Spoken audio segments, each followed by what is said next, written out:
My dear students, आज की class में हम लोग जो इंटरमीडिएट एग्जामिनेशन 2021 है उसमें फिजिक्स के जो मॉडल सेट आए हुए हैं बिहार बोर्ड की ओर माय डियर, उसमें हमने लास्ट क्लास में 35 क्वेश्चंस का डिस्कशन ऑलरेडी कर लिया है माय डियर।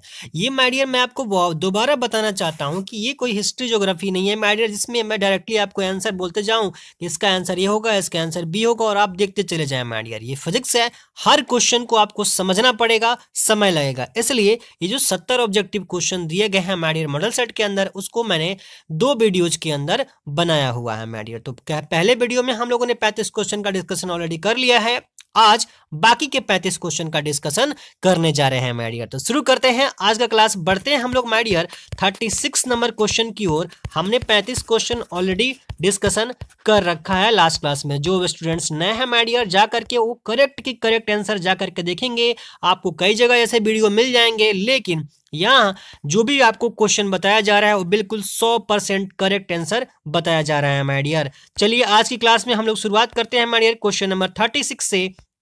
देखेंगे क्वेश्चन नंबर 36 आपके स्क्रीन पे क्या कह रहा है। अल्फा कण होता है माय डियर। मैंने आपको लास्ट क्लास में भी ये क्वेश्चन करा रखा है 35 में भी।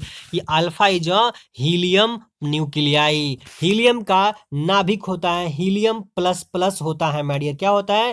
Helium plus plus. जो हीलियम का नाभिक होता है प्लस प्लस, यानी कि आप इसकी से ये भी अनुमान लगा सकते हैं कि हमारा आंसर तो खैर इसका सी हो जाएगा, आंसर हमारा सी हो जाएगा, लेकिन आपको ये भी पता हो जाएगा इससे कि जो हमारा अल्फा पार्टिकल होता है उस पर प्लस प्लस यानी कि 2 चार्ज होते हैं। एक प्रोटॉन पे जितना आवेश होता है उसका डबल आवेश, 2 गुना चार्ज होता है किसके ऊपर? अल्फा पार्टिकल के ऊपर माय डियर। तो इस 36 का आंसर हो जाता है हमारा हीलियम नाभिक, सी करेक्ट आंसर है।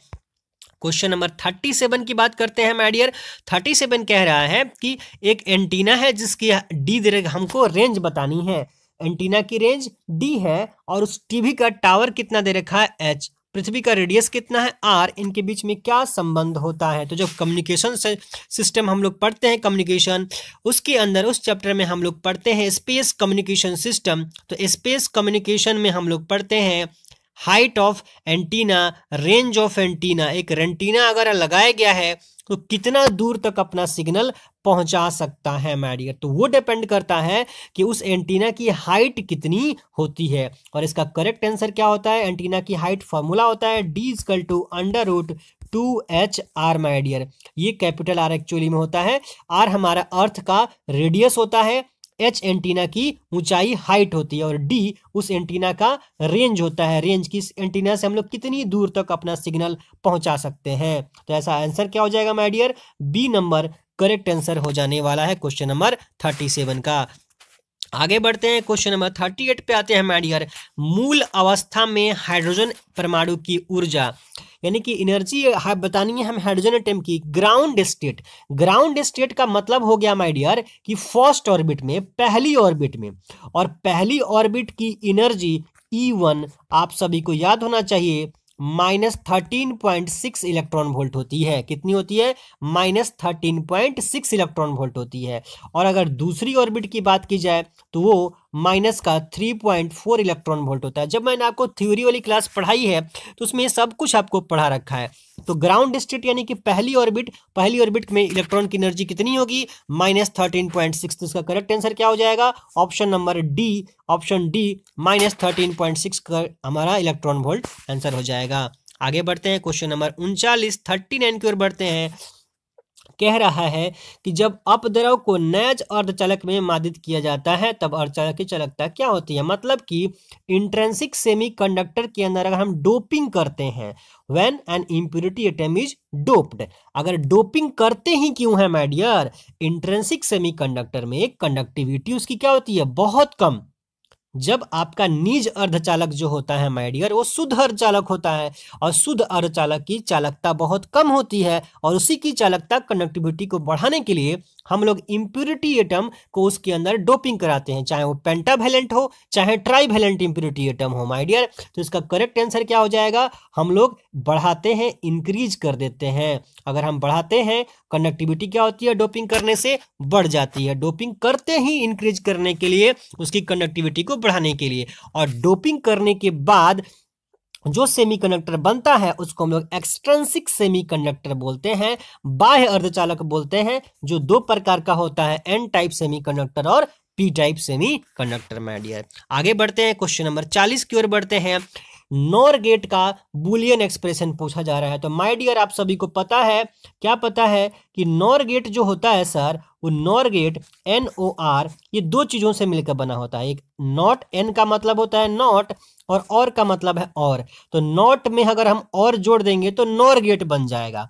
तो नॉट क्या करता है, नॉट चीजों को उल्टा कर देता है। नॉट का मतलब ही नहीं है, मतलब उल्टा कर दिया सिंपली। तो और गेट का आउटपुट जो होगा, और गेट का आउटपुट होता है y equal to A plus B my dear.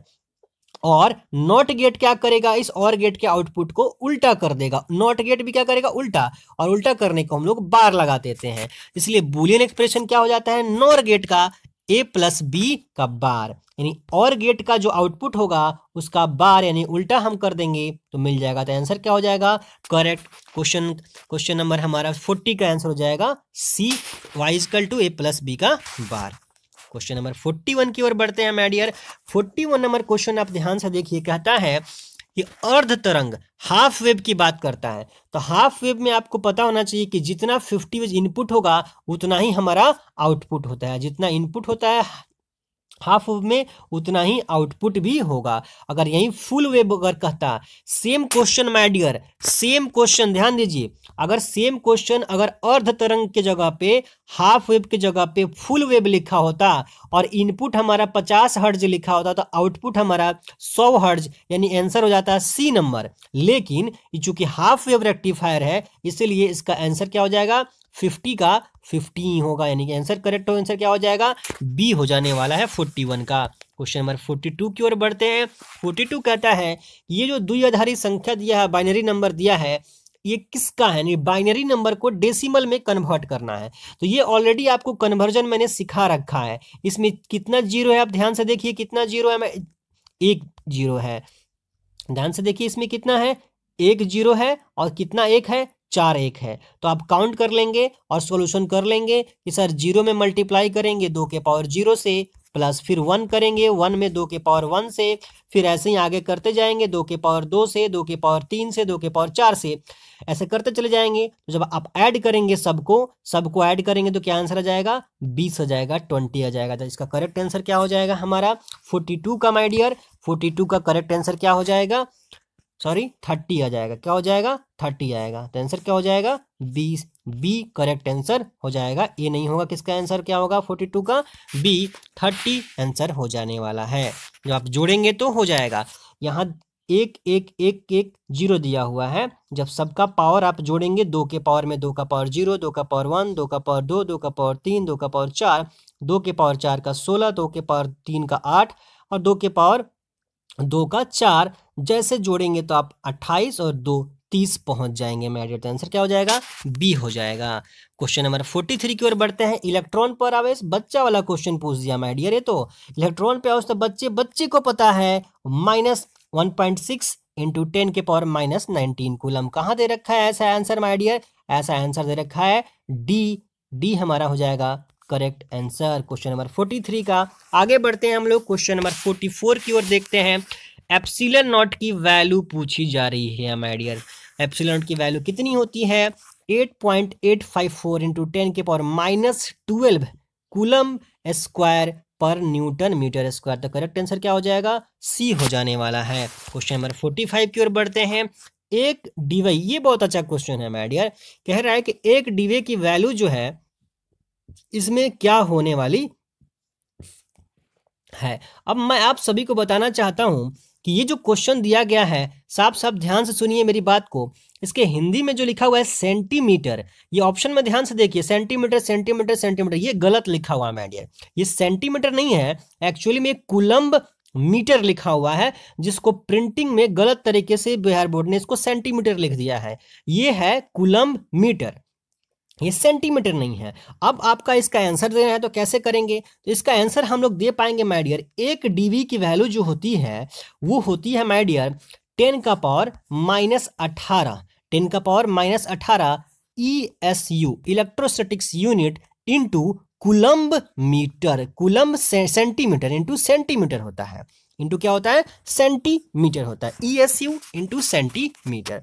अब हम लोग इसको 10 के पावर -18 ESU को माय डियर, ESU को हम लोग चेंज करते हैं, हम लोग क्या करते हैं, बदलते हैं किसमें, आप सभी जानते हैं कि, आप सभी क्या जानते हैं माय डियर, आपको पहले से पता है कि एक कूलम्ब की वैल्यू होती है 3 × 10 के पावर 9 ESU स्टेट कूलम्ब, इतनी होती है। ये ऑब्जेक्टिव क्वेश्चन में कई बार आया हुआ है, बस इसी का कन्वर्जन उल्टा कर लीजिए। अगर आप उल्टा करेंगे तो 1 ESU इजकल टू हो जाएगा 1/3 × 10 के पावर -9 हो जाएगा, बिल्कुल ये हो जाएगा। उल्टा कीजिएगा तो 1 ESU इजकल टू इतना कूलम हो जाएगा, 1/3 × 10 के पावर -9 कूलम, इतना हो जाएगा। बस हमें यही वैल्यू उठा करके वहां पे रखनी होती है, कहाँ पे रखनी है, 1 dB में। तो 1 dB की वैल्यू हमने अभी रखी थी 10 के पावर -18, इसमें हम लोग मल्टीप्लाई कर देंगे किससे, 1/3 × 10 के पावर -19 से। जब मल्टीप्लाई कर देंगे तो यह आ जाएगा कूलम इंटू सेंटीमीटर, अभी भी माय डियर ये सेंटीमीटर में बना हुआ है। अब ये वैल्यू कितनी मिल गई हमें, ये वैल्यू मिल गई 1/3 × 10 के पावर 18 और 9 आप ऐड करेंगे तो कितना हो जाएगा, 27 हो जाएगा, माइनस का 27, इतना कूलम सेंटीमीटर। अब इस सेंटीमीटर को मीटर में बदलने के लिए हम लोग 10 के पावर -2 से और मल्टीप्लाई करेंगे तो सेंटीमीटर से मीटर में बदल जाएगा। तो 27 और 2 पावर कितना हो जाएगा, 29 हो जाएगा। तो 1/3 × 10 के पावर -29। तो ऐसा ऑप्शन कहाँ दे रखा है, ऐसा ऑप्शन नंबर ए दिया हुआ है। तो इसका करेक्ट आंसर क्या होने वाला है, ए। मैंने बहुत कई जगह देखा ये बहुत गलत क्वेश्चन दिया हुआ है, और ऑप्शन में सेंटीमीटर जो लिखा हुआ है हिंदी में माय डियर वो बिल्कुल गलत है, वो कूलम्ब मीटर होना चाहिए। इसका करेक्ट आंसर क्या हो जाएगा, 1 dV इजकल टू 1/3 10 के पावर -29 कूलम्ब इंटू मीटर, ये कूलम्ब मीटर लिखा है।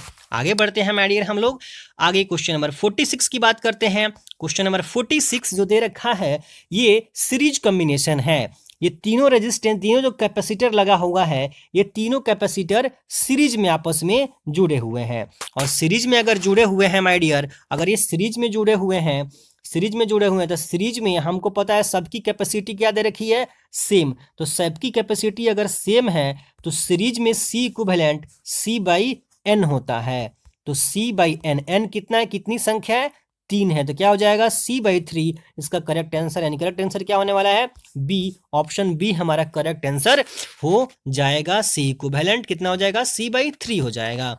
आगे बढ़ते हैं क्वेश्चन नंबर 47 की ओर बढ़ते हैं माय डियर। क्वेश्चन नंबर 47 देखिए क्या कहता है, कौन संबंध सही है, करेक्ट बतानी है हमें माय डियर। ये देखिए ध्यान से, 1 एम्पियर इजकल टू 10 के पावर 3 मिली एम्पियर। तो आपको समझना होगा कि मिली एम्पियर, मिली का मतलब होता है माय डियर 10 का पावर -3, बिल्कुल ये होता है। और ध्यान से देखिए ऑप्शन नंबर ए में दिया हुआ है कि 10 का power 3 milli ampere.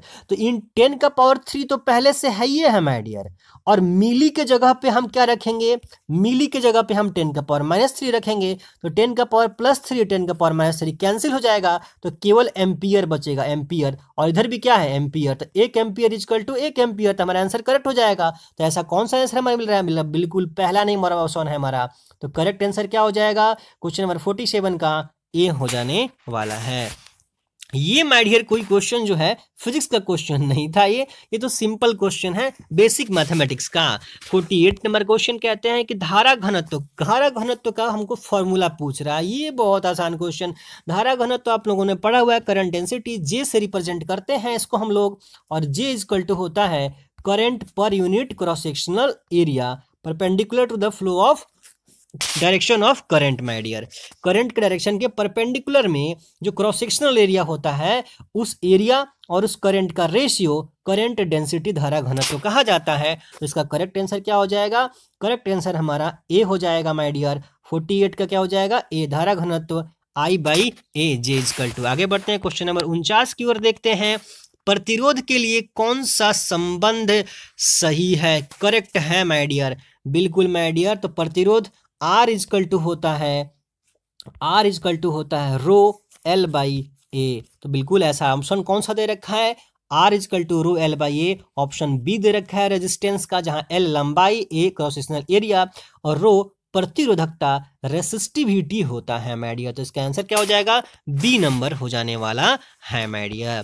Question number 50 पे हम लोग आ गए हैं, 50 पे आ गए हैं। बहुत आसान क्वेश्चन माय डियर आपके सामने दिया गया है।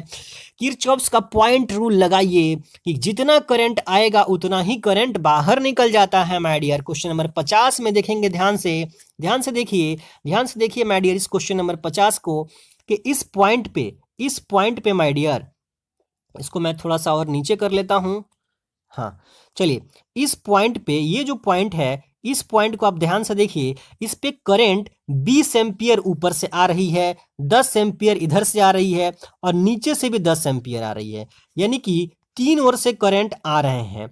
और करंट जा कहाँ रहा है, बोला सर एक ही साइड में तो करंट निकल रहा है। बिल्कुल, तो जितना करंट आएगा उतना जाएगा भी। तो कितना करंट आया, 20, 10 30, 10 40 एम्पियर करंट आ रहा है, तो निकलेगा भी कितना, 40 ही निकलेगा। तो इस आई की वैल्यू कितनी हो जाएगी, बोला सर 40 एम्पियर हो जाएगी। तो इसका करेक्ट आंसर क्या हो जाएगा, 40 एम्पियर। देखते हैं जरा कौन सा ऑप्शन दे रखा है माय डियर 40 एम्पियर का, बोला ऑप्शन सर सी दिया हुआ है। तो आंसर क्या हो जाएगा, सी नंबर हो जाएगा क्वेश्चन नंबर 50 का। आगे बढ़ते हैं हम माय डियर, क्वेश्चन नंबर 51 पे चलते हैं हम लोग।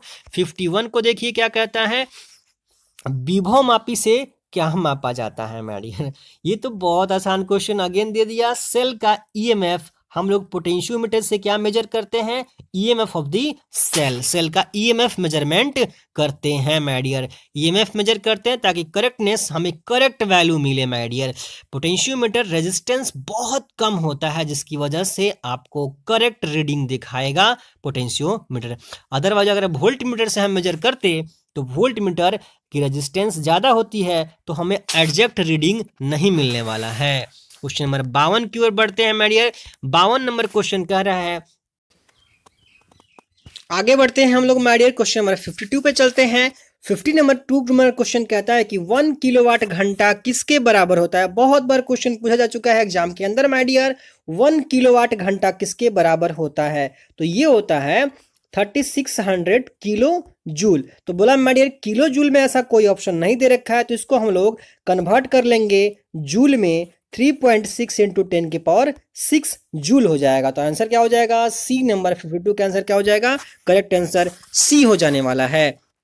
आगे बढ़ते हैं, क्वेश्चन नंबर 53 पे आते हैं। 1 टेस्ला क्या होता है। तो आप सभी को पता है मैग्नेटिक फ्लक्स का वैल्यू फॉर्मूला होता है B इंटू ए। यहाँ B मैग्नेटिक फील्ड होता है, इसका ऐसा यूनिट टेस्ला होता है, और चुंबकीय फ्लक्स का ऐसा यूनिट वेबर होता है माय डियर। तो हमें टेस्ला के बारे में पूछा जा रहा है, तो ये एरिया जा करके इस वेबर के नीचे डिवाइड कर जाएगा, तो वेबर एरिया हो जाएगा, तो एरिया का मीटर स्क्वायर हो जाता है। तो आंसर क्या हो जाएगा, बी नंबर हो जाने वाला है क्वेश्चन नंबर 53 का माय डियर। आगे बढ़ते हैं, क्वेश्चन नंबर 54। अभी 53 में बताया मैंने कि चुंबकीय फ्लक्स फाइजिकल टू क्या होता है, फाइजिकल टू बी डॉट ए होता है। तो आंसर क्या हो जाएगा, ऑप्शन ए हो जाएगा 54 का माय डियर। क्वेश्चन नंबर 55 कहता है चुंबकीय विद्युत चुंबकीय तरंग होता है magnetic electromagnetic wave my dear. इसकी वेलोसिटी हमको बताई है, तो इसकी वेलोसिटी किसने दिया हुआ है, क्लास में आपको पढ़ा रखा है, मैक्सवेल ने माय डियर। मैक्सवेल ने बताया था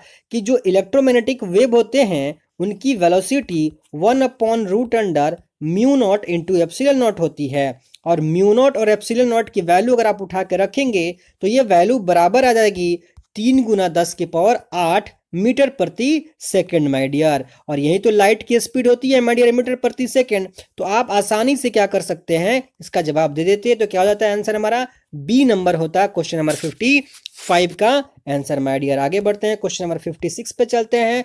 फोटोन की एनर्जी पूछी जा रही है हमसे, तो फोटोन की एनर्जी कितनी होती है, E=hc/λ या h न्यू, जहां ये न्यू आवृत्ति फ्रीक्वेंसी होती है और लेमडा आपका वेव लेंथ हो रहा होता है माय डियर। तो ऐसा ऑप्शन कौन सा देखा है, पहला नंबर ऑप्शन E=h न्यू दिया हुआ है माय डियर। आगे बढ़ते हैं, क्वेश्चन नंबर 57 की ओर बढ़ते हैं।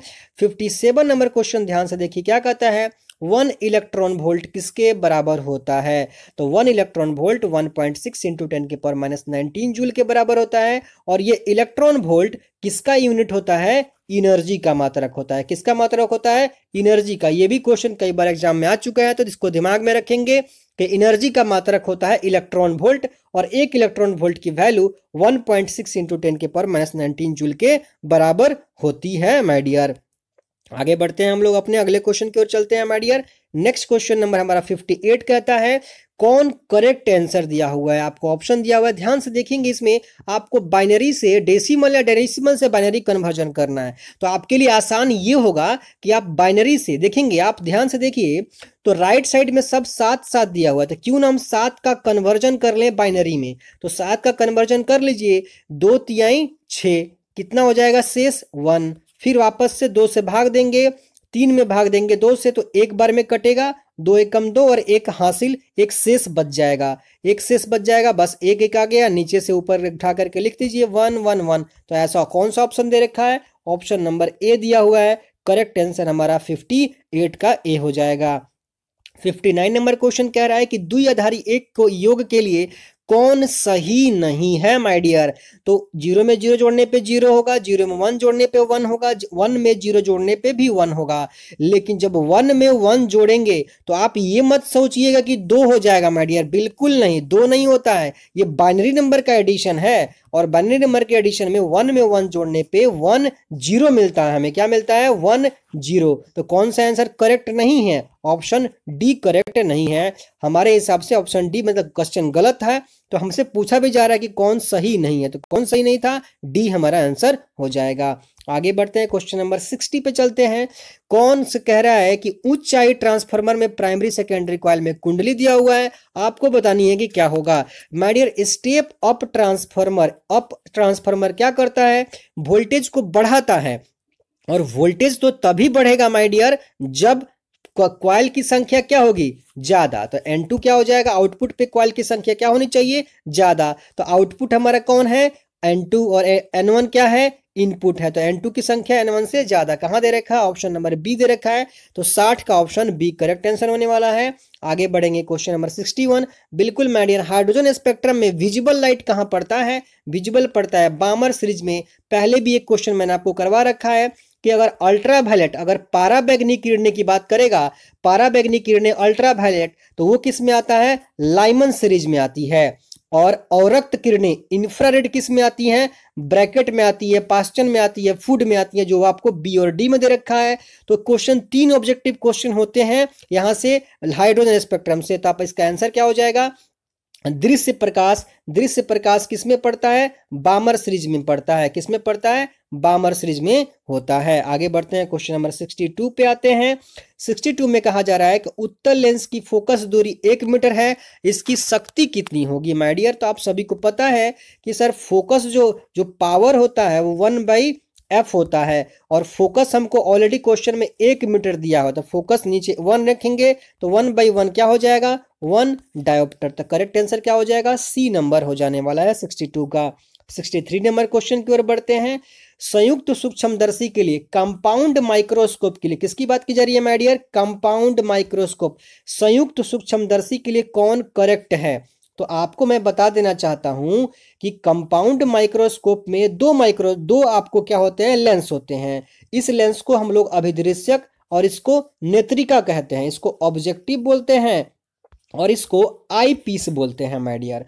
तो ऑब्जेक्टिव का जो फोकस लेंथ होता है FO, वो छोटा होता है किससे? आई पीस से माय डियर। तो ऐसा कौन सा ऑप्शन में दे रखा है? बी नंबर करेक्ट आंसर हो जाएगा। ये किसके लिए है माय डियर? ये है कंपाउंड माइक्रोस्कोप के लिए। अगर यही क्वेश्चन माय डियर, यही क्वेश्चन सूक्ष्मदर्शी के लिए न दे करके अगर ये दूरदर्शी लिखा होता, ध्यान दीजिए, अगर इस क्वेश्चन में सूक्ष्मदर्शी न लिख करके दूरदर्शी टेलीस्कोप लिखा होता तो टेलीस्कोप के लिए हमारा आंसर ए हो जाता माय डियर। लेकिन यहां पे सूक्ष्मदर्शी है तो F E greater than F होता। हमारा करेक्ट आंसर क्या हो जाएगा? बी नंबर 63 का। आगे बढ़ते हैं, 64 नंबर क्वेश्चन कहता है कि पतले प्रिज्म के लिए क्या होगा? मिनिमम डेविएशन बतानी है। तो मिनिमम डेविएशन डेल्टा आपको कितनी होती है? म्यू माइनस 1 इंटू ए हो जाता है। क्या हो जाता है? म्यू माइनस ए इंटू 1। कौन सा ऑप्शन दे रखा है?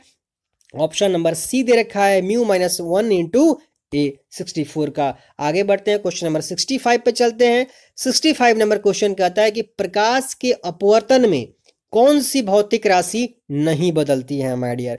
तो प्रकाश के अपवर्तन हो चाहे प्रकाश का किसी प्रकार का कोई घटना हो, प्रकाश की आवृत्ति कभी भी नहीं बदलती है। फ्रीक्वेंसी ऑलवेज रिमेन कांस्टेंट होता है माय डियर, आवृत्ति कभी भी नहीं बदलेगी। तो इसका आंसर क्या हो जाएगा 65 का, डी नंबर होता है। क्वेश्चन नंबर 66 की ओर बढ़ते हैं कि हवा में प्रकाश का वेग अगर va है, हवा में प्रकाश का वेग va है और पानी में vb है, तो कौन सा करेक्ट है माय डियर। तो बहुत आसानी से बच्चा भी इस क्वेश्चन का जवाब दे देगा कि सर हवा में हाथ पर मारना आसान होता है, पानी में नहीं होता है। तो प्रकाश भी हवा में ज्यादा तेजी से चलता है पानी की तुलना में, तो हवा में स्पीड क्या होगा, ज्यादा होगा। तो करेक्ट आंसर क्या हो जाएगा, बी नंबर हो जाएगा, va ग्रेटर देन vw। आगे क्वेश्चन नंबर 67 की ओर चलते हैं। जल का क्रांतिक कोण, पानी का क्रिटिकल एंगल पूछा जा रहा है, क्रांतिक कोण पूछा जा रहा है हमसे। तो पानी का क्रांतिक कोण माय डियर, जल का क्रिटिकल एंगल 48.89 इतना डिग्री होता है।